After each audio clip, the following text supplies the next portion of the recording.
Good morning, students. Today we are taking here chapter number 3, Atoms and Molecule.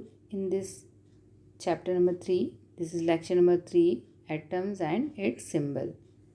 So, let we see what is an atom. Atom क्या है? The building blocks of matter are atoms. For example, a bricks in the building block of building.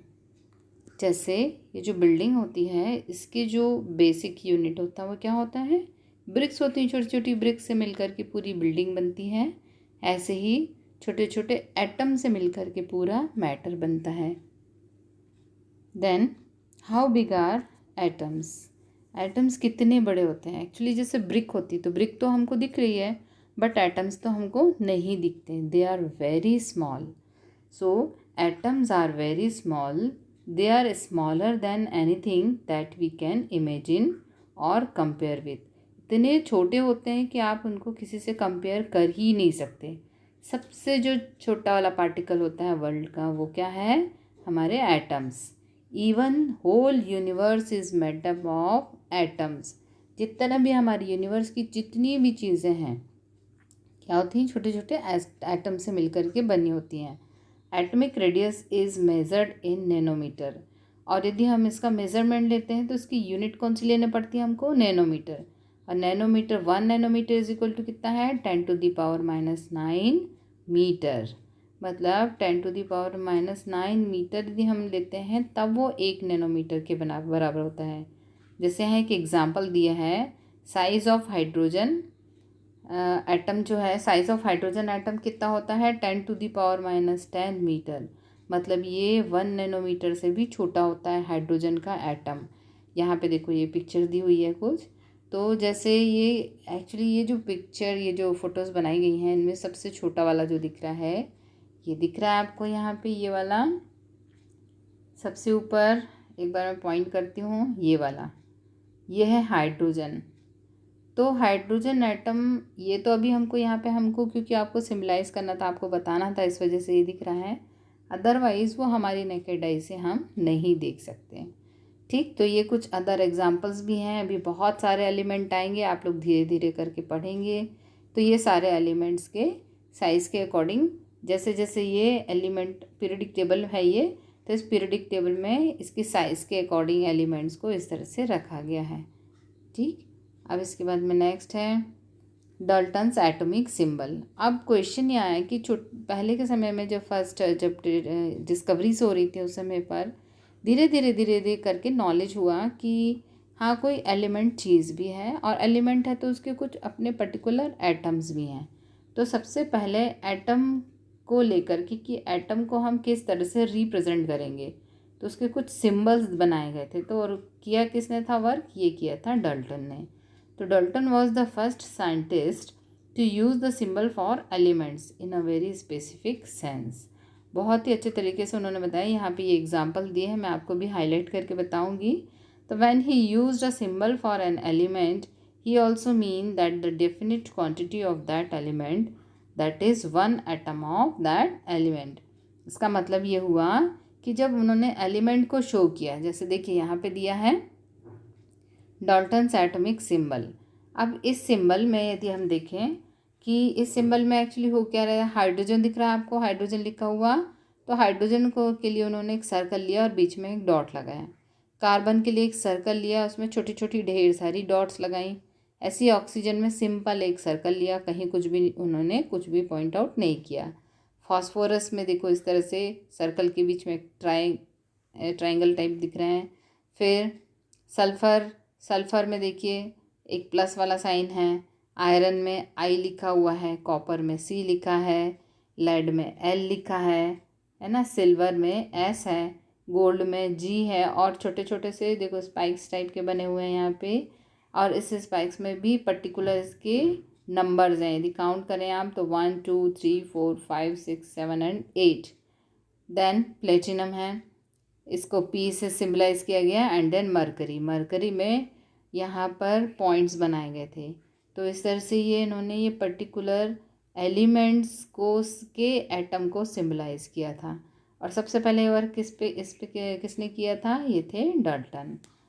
ठीक है.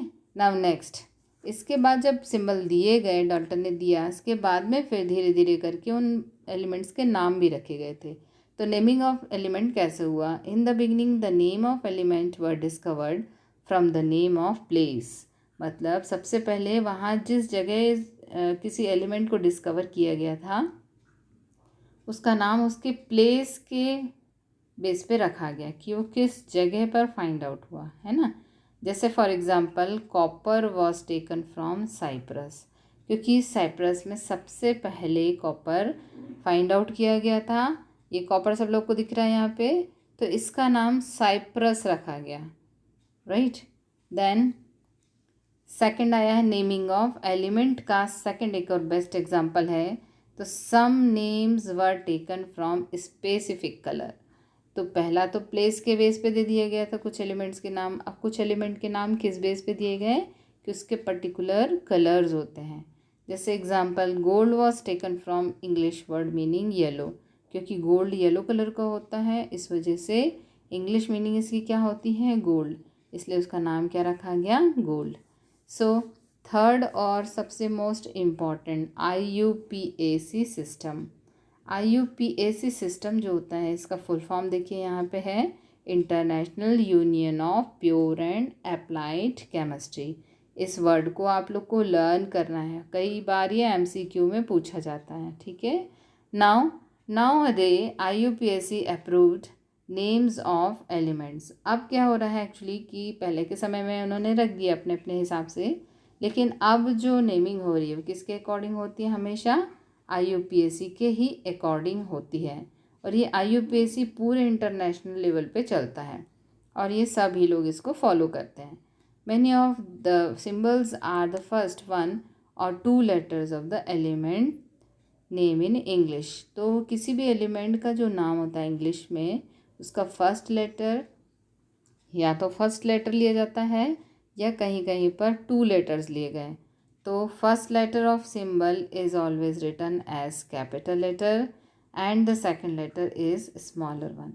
मतलब ये हुआ कि यदि एक लेटर लिया है, जैसे हाइड्रोजन है उसका एक ही लेटर लिया जाता है, हाइड्रोजन H से चालू होता है ना। अभी एग्जाम्पल में बताएंगे भी यहाँ पे, जैसे देखिए एग्जाम्पल बताती हूँ मैं आपको। इन्होंने बताया कि यदि हमारे पास में कोई भी एलिमेंट है और अकॉर्डिंग टू IUPAC की नेमिंग हो रही है तो कैसे होगी? जैसे फॉर एग्जांपल हाइड्रोजन है, तो हाइड्रोजन H से चालू होता है, इसलिए इसका सिंबल H रखा है, कैपिटल H। और लेकिन कहीं कहीं पर जैसे एल्यूमिनियम में A और L लिया गया, इसमें A कैसा है? कैपिटल है जो अपर केस कहलाता है, और L कैसा है? ये लोअर केस कहलाता है, या इसको हम क्या बोलेंगे? Small letter. ऐसी कोबाल्ट में C कैपिटल हुआ और उसके बाद वाला O स्मॉल हुआ। देन क्लोरीन का C और L लिया जाता है, जिंक का ZN लिया जाता है। तो इस तरह से इसका मैं अगेन एक बार रिपीट कर रही हूँ। द फर्स्ट लेटर, ये दिख रहा है आप लोगों को यहाँ पे, the first letter of symbol is always written as, third वाला पॉइंट देखिए ये वाला, the first letter of symbol is always written as capital letter and the second letter is small letter. तो इस तरह से यदि 2 लेटर्स यूज़ किए जा रहे हैं तो पहला लेटर कैसा होगा? कैपिटल होगा और दूसरा स्मॉल होगा, ठीक है। Now next, other symbols have been taken from the names of elements in Latin, German और ग्रीक। कुछ ऐसे एलिमेंट थे जिनके नाम लैटिन नेम पे लिए गए या उनके जर्मन नेम पे लिए गए या फिर ग्रीक नेम पे लिए गए। इनमें कुछ दिए हैं आपके इसमें एग्जांपल, जैसे symbol of iron is Fe। अब आयरन में तो I आना चाहिए था, IR आ जाना चाहिए था, लेकिन इसको लिया क्या इन्होंने? Fe। तो Fe क्यों लिया? क्योंकि उसका जो लैटिन नेम है वो है फेरम, इसलिए फेरम का F और E यहाँ पे लिया गया। लेकिन F और E में जो F है ये कैपिटल है एंड E जो है ये स्मॉल है। The symbol of sodium is Na। Sodium देखो कितना अलग है, सोडियम SO दिख रहा है यहाँ पे और यहाँ लिख हम सिंबल में Na। तो इसका मतलब यहाँ क्या होगा? लैटिन नेम इसका है नेट्रियम, तो नेट्रियम का Na उन्होंने ले लिया, लेकिन नेट्रियम में N कैपिटल और A स्मॉल है। इसी तरह से नेक्स्ट है पोटेशियम। पोटेशियम का सिंबल होना चाहिए था P, लेकिन इसका सिंबल है के। क्यों? क्योंकि इसका लैटिन नेम क्या होता है? केलियम। केलियम में के पहला वाला जो लेटर है कैपिटल में यहाँ पे दिया गया और इसका पोटेशियम नाम रखा गया था। ठीक, तो इस तरह से ये कुछ नेम्स हैं और इसी के बेस पे आपकी बुक में टेबल नंबर 3.1 दिया गया है जो कि सिंबल फॉर सम एलिमेंट्स को बताया है। यहाँ पे आपकी बुक में कुछ एलिमेंट्स दिए गए हैं और उनके साथ में सिंबल्स दिए गए हैं।